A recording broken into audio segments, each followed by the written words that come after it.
My name is Delaney Price. I'm 19 years old. The night my mother threw my duffel bag into the rain and told me I had ruined her life one too many times, I found out the only man I had spent 15 years hating had been trying to reach me the whole time. I grew up in Fort Wayne, Indiana, in a narrow yellow house with a cracked front step and a kitchen clock that was always 7 minutes fast. My mother, Kim, said it made people move quicker. That was her answer for everything. If I cried, it was because I was too soft. If I got quiet, it was because I was dramatic.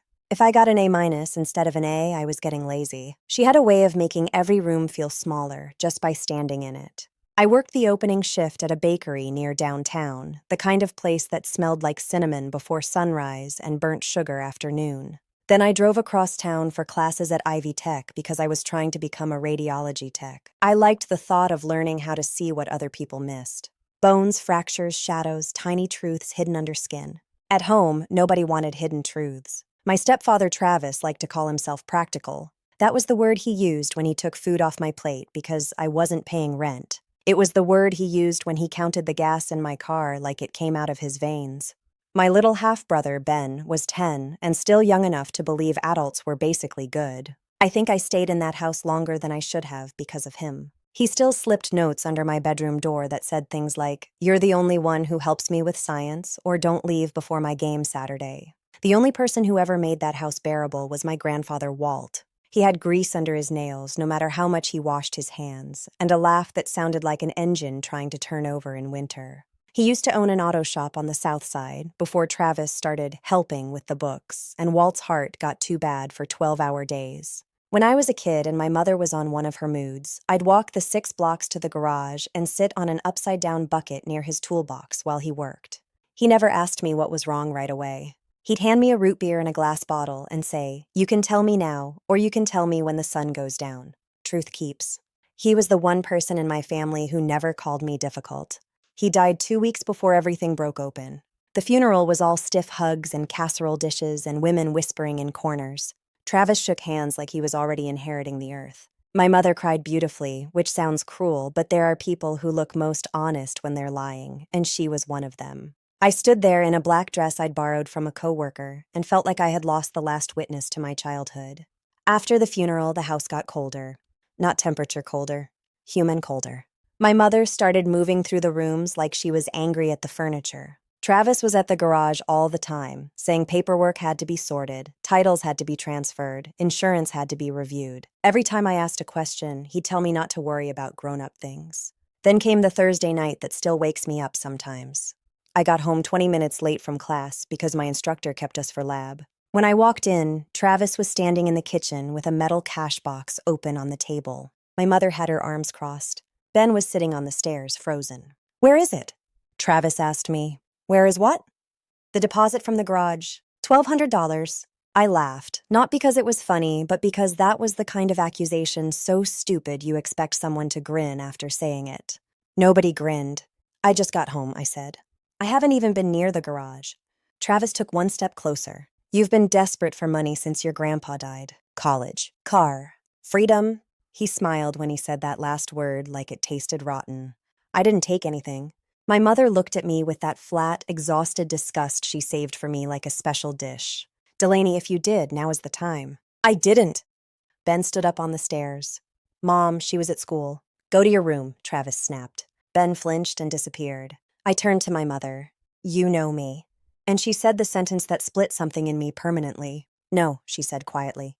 "I know your father." I remember the silence after that more than the shouting. It was like the whole house leaned in to hear what I'd do with it. My father, Eric Price, was the family ghost.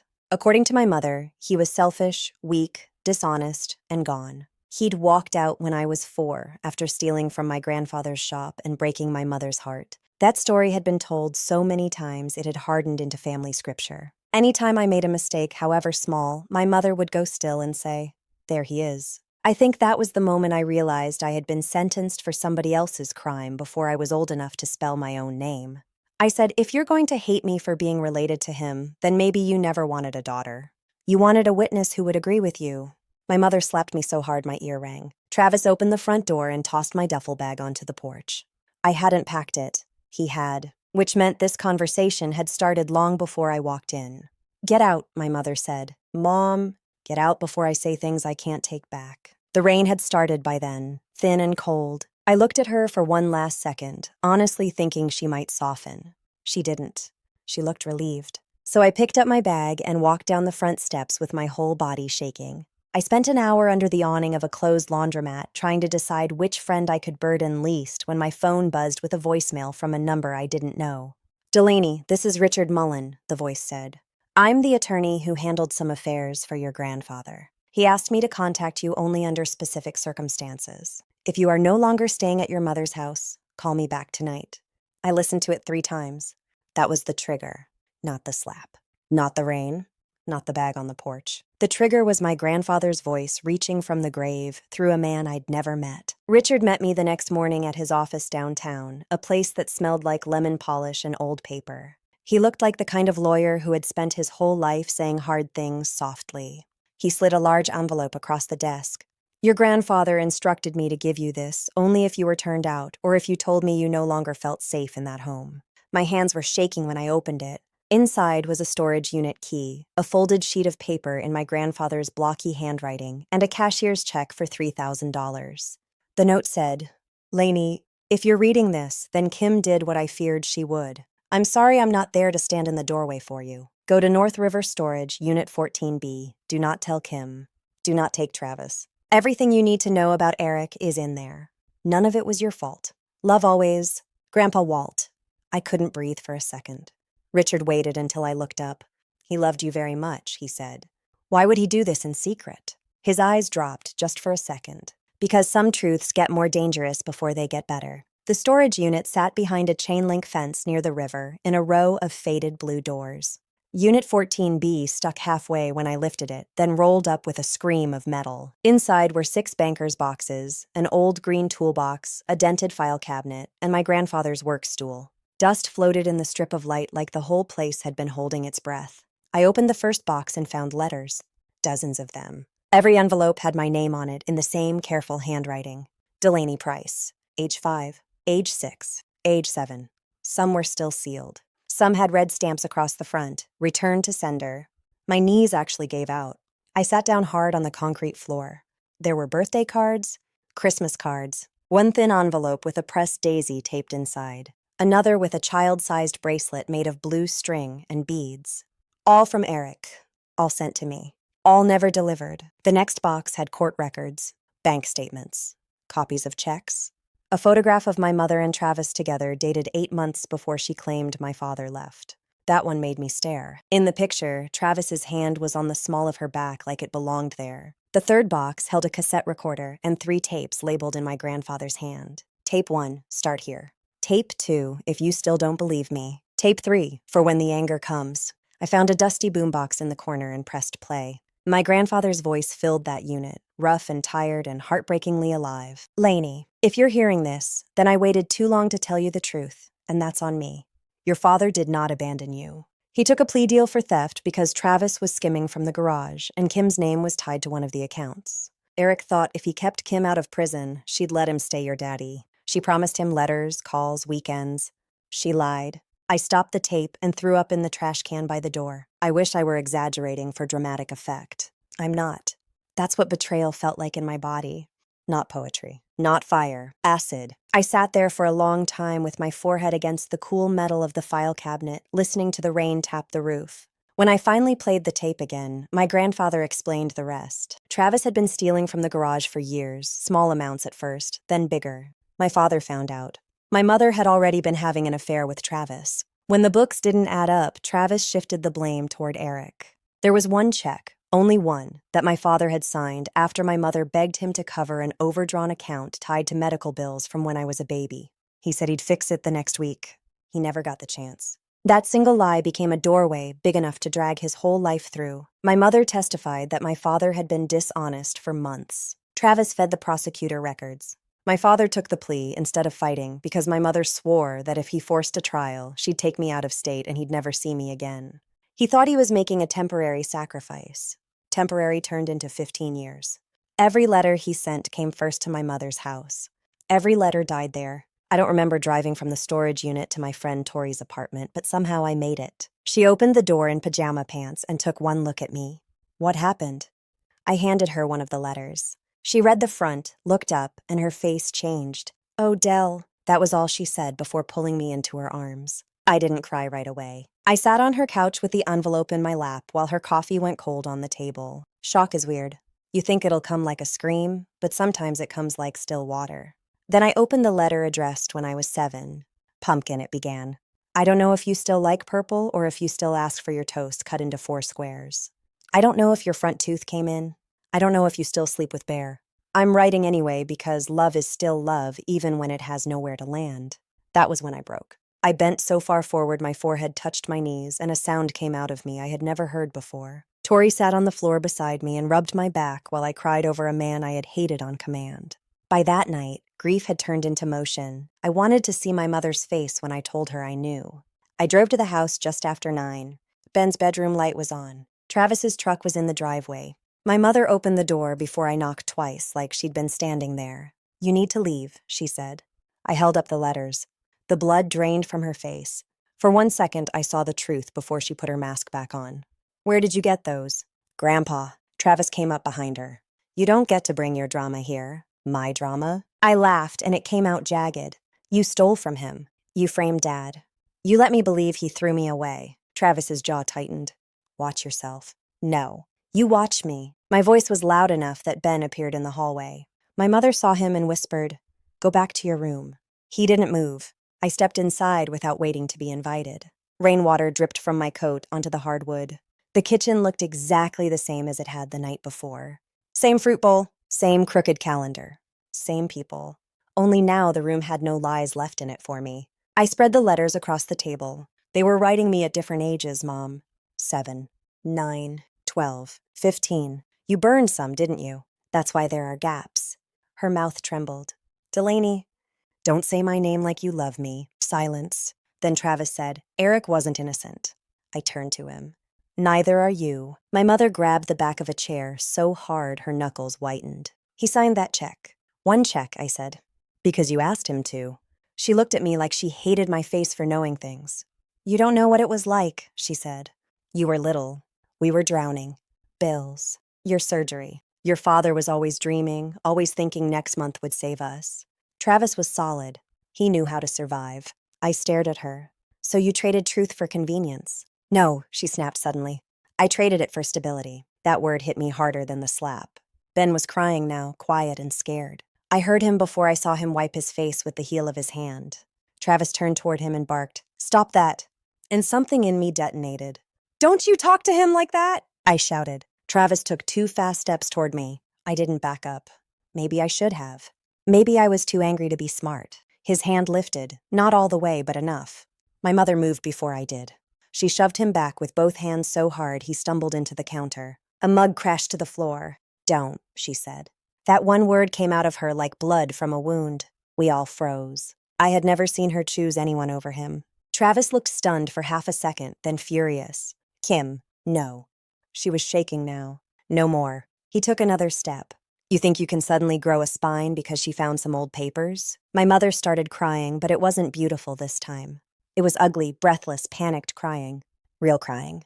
"I told myself I was protecting us," she said, looking at me, not him. "At first I thought it would be temporary. Then you started calling Travis Dad by accident when you were 5, and I thought maybe if I just kept going long enough, it would become true. Then too much time passed. Then I was ashamed. Then I was trapped." I whispered, "You let me hate him." She nodded once, like the truth itself was heavy. "Yes." I don't know how long nobody spoke. Ben's crying got louder. Travis swore under his breath and reached for his keys. My mother pulled her phone out with trembling hands. "What are you doing?" he said. She looked at him, and for the first time in my life, I saw fear leave her face. "Ending it." She called the police. Not because she suddenly became brave enough for me.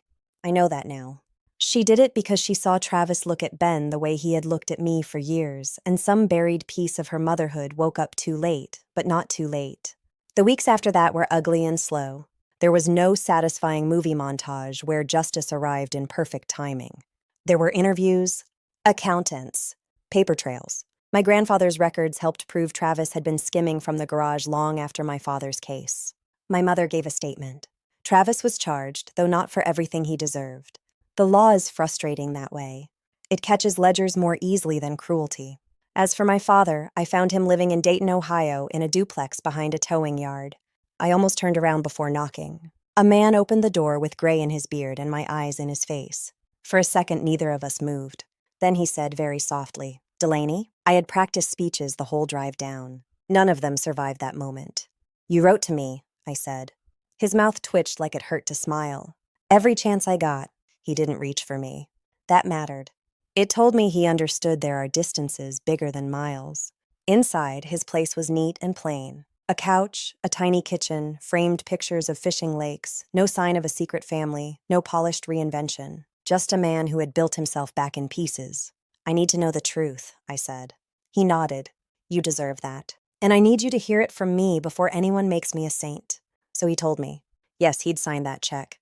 Yes, he should have fought harder. No, he hadn't trusted my mother enough to see how far she would go. After prison, he'd gotten sober because somewhere along the line, booze had become his favorite way not to feel powerless. He said that plain, with no excuses. "I loved you," he said. "I love you." But I was not blameless. I kept thinking I could fix it later. Men like me always think there's still time. I started crying before I knew I was about to. He didn't say stop. He didn't say don't. He just slid a box across the table. Inside were copies of every letter he'd ever written me and one photograph of me at 3 years old, asleep on his chest. On the back he had written, "In case they make you doubt you were loved." I stayed 2 hours. When I left, he walked me to my car and said, "I don't know what you want from me yet. I can be patient." That sentence did more for me than any apology could have. By October, I was renting a small upstairs apartment with money from the check my grandfather left and from selling my old car. My mother had moved in with her sister while she dealt with court and counseling, and all the wreckage she'd been pretending wasn't wreckage. Ben came to see me on Sundays. We made boxed mac and cheese and watched monster movies he was technically too young for. One evening, my mother showed up unannounced holding a shoebox. She looked older. Not in years. In consequence, "I found these in the attic," she said. Inside were more letters, the ones that never made it to the storage unit. Some singed at the corners. "I couldn't burn them all," she whispered. I didn't invite her in right away. We stood in the hallway with the apartment light buzzing overhead. "Why now?" I asked. She swallowed. "Because I'm trying for once not to choose what protects me." I believed she meant it. That did not make it enough. "You don't get to be my mother again just because you finally told the truth," I said. Tears filled her eyes. "I know." And for a long second, neither of us moved. Then she said the most honest thing I had ever heard from her. "I loved you," she said, "but I loved my fear more." That was the sentence I took with me after she left. Not because it healed anything, because it named it. A week later, my father drove over with a new mailbox in the bed of his truck. "The one downstairs is busted," he said. "Figured letters deserve a better chance at reaching you." I laughed so suddenly I cried right after. He installed it while Ben handed him screws and asked too many questions. I stood on the sidewalk watching them both, this little crooked version of a family being built in daylight instead of lies. Nothing became simple after that. My mother and I are not magically repaired. Some wounds don't close because you found the knife. Travis will probably get out one day. There are court dates still coming. There are conversations I am not ready to have, and apologies I may never accept in full. But I know this now. I was never hard to love. I was raised by people who confused control with love, silence with love, survival with love. Those are not the same thing. The last tape my grandfather left was labeled, "For When the Anger Comes." I played it on a cold Sunday night after Ben went home. His voice crackled through the speaker. "Lainey, revenge feels clean in your imagination and muddy in your hands. Take back your name. Take back your future. But don't build your home out of the ruins of theirs. Leave room for a door." I sat on my apartment floor and listened to that line 3 times. Then I looked at the new mailbox outside my window, at my anatomy textbook open on the table, at the shoebox of letters waiting to be answered, and for the first time in a long while, the future didn't look empty. It looked unfinished, and somehow that felt like hope.